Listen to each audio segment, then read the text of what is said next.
What is up, everyone? Thank you so much for joining. Welcome to another edition of The Danny Show. I'm your host, Daniel Cody, and this is where I give commentary and reviews on all things wrestling.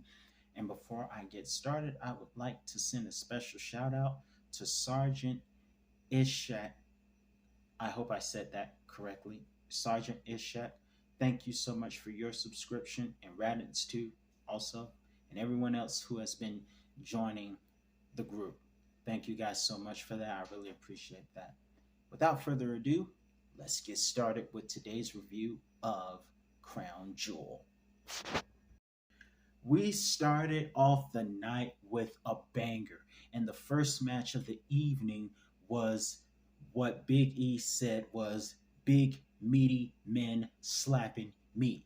And it wasn't even that long, and it didn't have to be long to be good. We had Brock Lesnar versus Bobby Lashley. Fun fact, both of their initials are BL. Bobby Lashley, Brock Lesnar. Just notice that. The irony. But it started off without any dull moments whatsoever. Lashley ambushing Lesnar, pushing him into the stairs, which injured his one of his legs, and gave Lesnar three spears. Lashley did one on the outside, one through the barricade, and one in the ring, and it was still a two count. And we had a short visit to Suplex City before Lashley was able to come back and then got introduced to the F5, still kicked out. And then after that, we had Lashley put Lesnar in the hurt lock, and Lesnar was like, I don't want to give up. Shut up. That was funny. However, Brock Lesnar took inspiration from Bret Hart versus Stone Cold Survivor Series 96 and used the rope for leverage to pin Lashley with his shoulders on the mat while Lashley still had the hold on, which Lashley wasn't paying attention to. Just like Bret Hart did to Stone Cold in 96, reversing the $1 Million Dream sleeper. In that case, Brock Lesnar won, but Lashley attacked afterwards and put Lesnar out with the hurt lock. The question is, did Bobby Lashley turn heel? What? I don't know for sure because after the match he slapped hands with a couple of fans, but that was one heck of a way to start the show. Our next match of the evening was we had Damage Control versus Bailey and no, I'm sorry, Damage Control versus Asuka and Alexa. A2. That's fun. DC versus A2. And in this match, there was a moment where I was really concerned about Asuka hurting her leg again because that's how she got injured in the first place and put on the shelf. And obviously, Damage Control targeted that. Alexa got in after a few minutes of isolation for Asuka. And however, Alexa got the worst of the superplex, the double superplex, in which Damage Control took her down while Asuka threw them down on both shoulders. And this happened while Asuka had one good leg. And as Alexa was going for Twisted Bliss, it was interrupted by the Twisted Sister, who has reformed. We all know Triple H is to thank for that. And of course, due to Nikki Cross's interferences, Damage Control wins the championships back again. What the helicopter is going on? There are more titles are switching quicker than Rock and Mankind's WWE Championship switch in 1999 winter, early 99. Strange. Also, before I get into the third match, let me just say I believe that Bobby Lashley versus Brock Lesnar rivalry is not over. And Royal Rumble was pretty good. This one was pretty good also. I can't wait to see round three because this one was good, but I don't think it's over. Now let's get into, speaking of round three, the third match of the evening. We have Drew McIntyre versus Carrion Cross with Latex Scarlet, because we all know in Saudi Arabia the women are ordered to cover up completely despite it being nearly 1,000 degrees. That's an exaggeration. I'm just joking and I mean no disrespect. Either way, I can respect morality and modesty.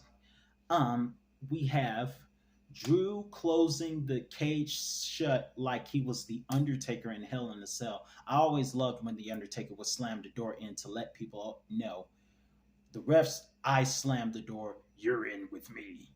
Your soul will rest in peace. But in any event, great match. Cross dominated most of the match, and he stole Drew's Claymore kick. Then wants to say he hates Drew McIntyre, which I'm sure the feeling is mutual. And of course, the fans were in the match with the Drew McIntyre symphony. Oh, Drew McIntyre. That special symphony that's been around since 2019. However, Drew McIntyre did manage to come in with some future shots, and Scarlett distract him again long enough for Cross to go for the cross hammer. Drew's still in the game. He superplexed Cross from the top of the cage, an OMG cage moment. And just when we thought Drew was about to escape the door, Scarlett maces him again. Let me tell you something. Scarlett, Rhea, y'all got it good. Y'all got it good. Y'all got it good. 20 years ago. 20 years ago. Y'all got it so good today. Y'all got it good. My childhood. Ugh. Listen, but in any event, despite that, Drew McIntyre still stays strong, using the angle lock, which he made Kurt Angle tap out to many years ago in 2019, by the way. And then after that, Claymore escapes. Drew climbed over. Cross tried to get in, but Drew won that race. Is this over? I don't know, but this was a must win for Drew, in my personal opinion. So glad he won that. Speaking of women having it good, let's get into Judgment Day versus the OC. During this match, I noticed during OC versus Judgment Day trio tag match, I noticed Michael Cole was all over Dominic like Byron Saxon would be on a villainous wrestler.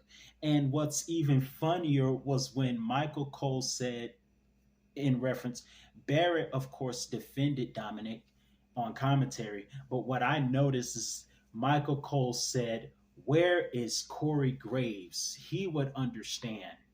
And I thought initially to myself, if Corey Graves were there, Corey would disagree with Michael Cole, because we all know Corey Graves usually supports the heelish wrestlers on script. However, until they do something really, really, really, really, really, really, really bad, then Corey will draw the line. Speaking of Corey Graves, the reason why Corey is not here is the reason I send my thoughts and prayers to him and Carmella, because unfortunately they are going through a rough time with a miscarriage that Carmella went through recently. So my thoughts and prayers are with Corey and the most beautiful woman in WWE, as she calls herself, Carmella. Mella is still money. So I don't wish that on anyone, and I think that really sucks what they're going through. So my thoughts and prayers are with both of them, Corey. That's why Corey Graves is not there, because him and Carmella are going through emotionally hard times. So thoughts and prayers with that. Also, back to this match, however, I love seeing Finn Balor versus AJ Styles go at it.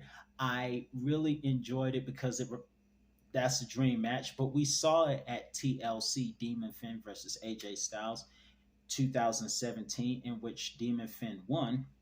However, it was great seeing those two fight again, members of the Bullet Club.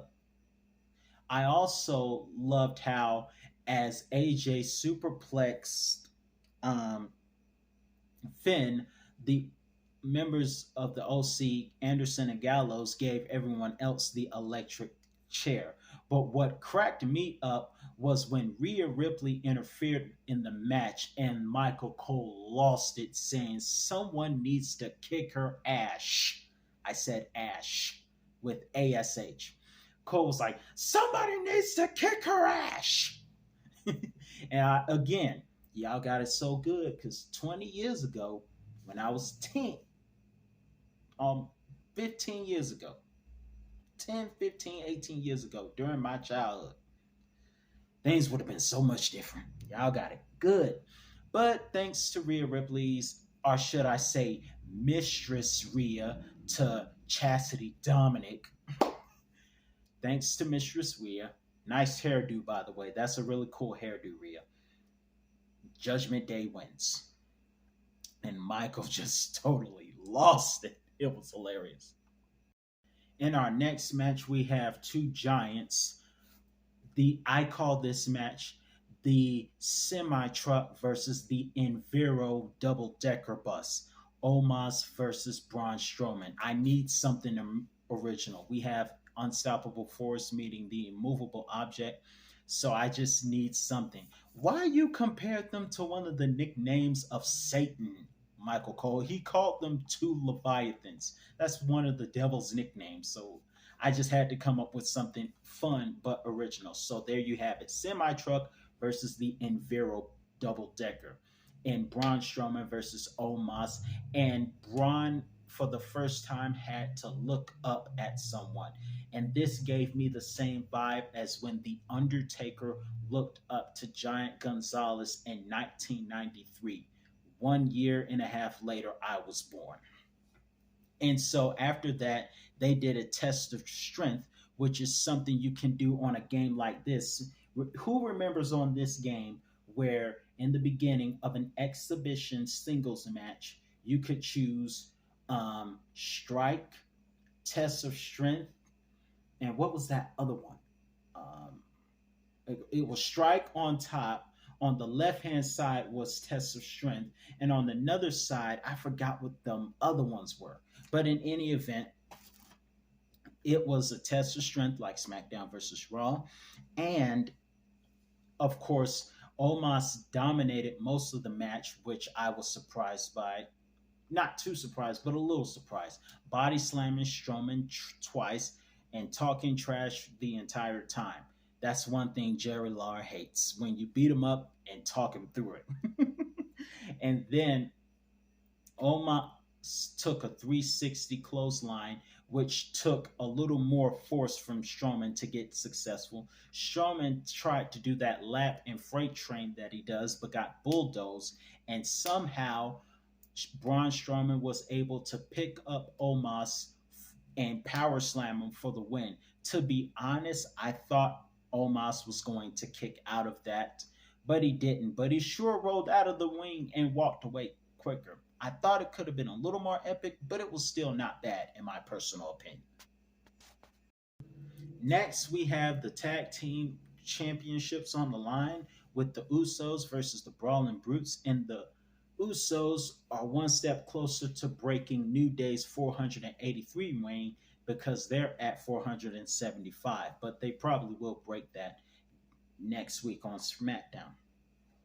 Tonight we had the Usos facing off against the Brutes, and my only concern was Jay's right arm because he said apparently he has a broken wrist, but that didn't stop him from competing, and his broken wrist was my only concern in the match. They tried to walk away, which I would not have disagreed with because his arm's not well, but Pete Dunne wasn't having it, and they continued fighting. Like I said, my concern with Jay's arm went during when they did the double splash. I was hoping he wouldn't land on his hand the wrong way.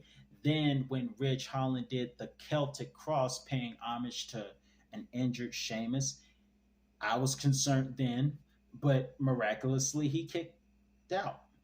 Then, by the way, Ridge Holland also paid homage to Sheamus with the 10 beats attempt, but he didn't get the fullness of it. However, of course, despite injury, the Usos were able to win with a super 1D on Ridge Holland, ironically. Was it Ridge or was it Ridge on Pete Dunne? But whoever they did it on, that was an OMG moment right there. And hope Jay Uso is okay, and hopefully he'll be feeling Usi a little bit later. The fans wanted Sammy, but according to Roman Reigns, after the way y'all acted, you don't deserve Sammy. That was kind of funny. Our next match, we have one of the first ever, one of the first ever historic on. It wasn't the first ever because Lacey and Natty did it, but another last woman standing match is now between Bailey and Bianca. I noticed Bailey is wearing the same attire that Damage Control wore to the ring earlier today. However, didn't have the same luck. But this was a really good match, and there were a lot of amazing moments that happened. I love how Bailey almost did like CM Punk went from a running elbow drop onto Bianca while Bianca was sitting in the chair. That was crazy. And then Bailey gives the fans tables because the fans were chanting, "We want tables." Even in Saudi Arabia, fans can get a little extreme with their chants. It was interesting how Bianca trapped no, Bailey trapped Bianca first with stairs and used kendo sticks, and then went to taunt her boyfriend Michael Cole because yes, Bailey likes Michael Cole.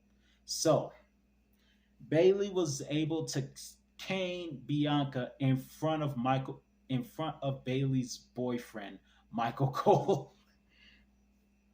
And of course, another highlight, Bailey played April Fools in the month of November, pretending her leg was hurt, but it wasn't. They fall up the ramp, and Bailey gets a go kart and gets charged with the same crime that Brock Lesnar did with the tractor at SummerSlam. DWI, driving while insane. That was hilarious. But Bianca can drive too. She drove the go kart down to the ring while Bailey was on top of the cart, throws her through the table. The table didn't break, which caused concern because the last time somebody's back caught the hard part of something, they were injured for 5 years. I'm speaking of Shawn Michaels. Shawn Michaels never recovered from that moment in 1998 when he caught the wrong end of that casket. Nonetheless, Bailey went through the table through a power bomb, and it broke that time. Nonetheless, that wasn't what got interesting. What was interesting was when Bailey went for the KOD onto a chair, which hurt Bianca's leg for real. That's why you shouldn't be telling them lies. Then she trapped Bailey in a ladder and locked her in the corner. And it's so interesting because they call Bianca the next John Cena, the female John Cena. And we all remember in the last man standing match when John Cena tied Batista to the rope, to the turnbuckle post, and now we see Bianca trapping Bailey that way for the win. That was John Cena almost inspired, in my personal opinion. But it was still a good match. The driving while insane charge was hilarious from Bailey's boyfriend, Michael Cole. And in short news, Bray Wyatt is still fighting personal demons.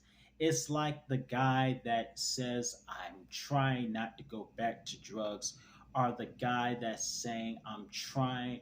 It's Bray Wyatt trying to fight his inner demons is like Gordon Ramsay trying to be nice on Hell's Kitchen and not cuss out his competitors, or telling Snoop Dogg not to do weed, or telling someone who likes watching the hub not to watch the hub.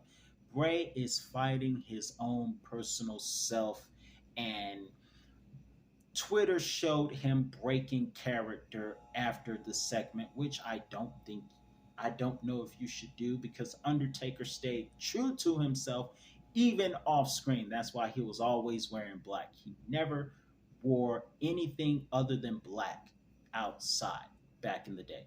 Pretty cool, in my personal opinion. Now let's get into this awesome main event. I did a short where I asked the people, was this going to be a good match? I knew who was going to win. I just didn't know if it was going to be a good match. But man, this was a good match. It's kind of like this looking on paper, we didn't think this was going to be good. And going into places like Crown Jewel or going to Saudi Arabia, there were some good matches in the past. You have Orton versus Triple H. I think Triple H versus Cena was good. Undertaker versus Rusev was not bad at all. But we all know Rusev, Undertaker versus Goldberg, that we all know that was a disaster. Even though on it was hyped to be so good because it had never happened before, but it was a match that should have happened sooner, in my personal, in a lot of people's opinion. But this was not a disappointment at all. In fact, looking at the whole thing, the whole card was pretty good in my personal opinion. But you let me know what you think. And this match was far beyond what I expected. Like I said, I knew who would win. Logan showcased a few amateur skills, given the takedown to Roman. Roman did a more aggressive takedown, then avoided the lucky shot, went to talk to a couple of kids. That shows you how confident Roman was. Roman got in the match, and Logan went for a crossbody a couple of times, then found himself in the sleeper hold. And off topic, let me just say I really love how that drone moved around the whole place while Roman was putting Logan in the sleeper. And Roman was right there. He was having his way. And what was so funny was he was saying, "Yeah, I got him. Ain't no more YouTubers coming around here." And Logan Paul talking trash. He was talking, what in the world is going on here? Okay, something was going on. Logan was talking back while in the headlock. That was funny. I've never seen anybody talk back. And he was saying, "Ain't nobody coming over here, Mr. Beast," and all that stuff. That was hilarious. Later on in the match, we saw um, Logan steals the Superman punch and bounced up like Shawn Michaels and went for an attempted sweet chin music, but that didn't happen. It got countered by the Rock Bottom. Speaking of the Rock, Rock, your daughter is with Creepy Gacy for some reason. That should make Detective Hobbs mad. Also, we got to see how that works out. But I'm glad to see Ava Raine in NXT. That's going to be interesting. But in any event, back to the match at hand, we have that. We have Logan Paul stealing the Superman punch. That was a thing. Then came back and did a frog splash. That frog splash through the table while he was recording himself. I've never seen anything like that. I don't think the legends of the old school era are going to appreciate that. You're recording yourself while in the middle of action. Some of the legends are not going to appreciate that, especially when they consider it very sacred. I could be wrong, but I don't think some of the legends are going to appreciate that. Anyway, moving forward, after the frog splash, the Usos come in and attack Logan Paul's entourage, and then Jake Paul comes in, knocks them out. Solo comes in and faces Jake Paul. I'd love to see that happen. But then Logan flies onto the twins, giving Roman enough time to recover to Superman punch Logan and spear for the win. Like I said, I knew Roman was going to win. I just didn't think this match was going to be that good. Roman can make a good match with anyone. He could probably make a good match with a broomstick, just like The Undertaker made Heidenreich a good rival. I mean, Roman had a look on his face like Undertaker did after defeating Heidenreich at Survivor Series. Didn't know it was going to be that good, but it was. The pay per view in itself was great. Let me know what you think in the comment section below. I was here for a while. I didn't mean to be that long, but let me know what you think. That's all the time I got for you today, and I'll be back with another review on all things wrestling. See you later, folks.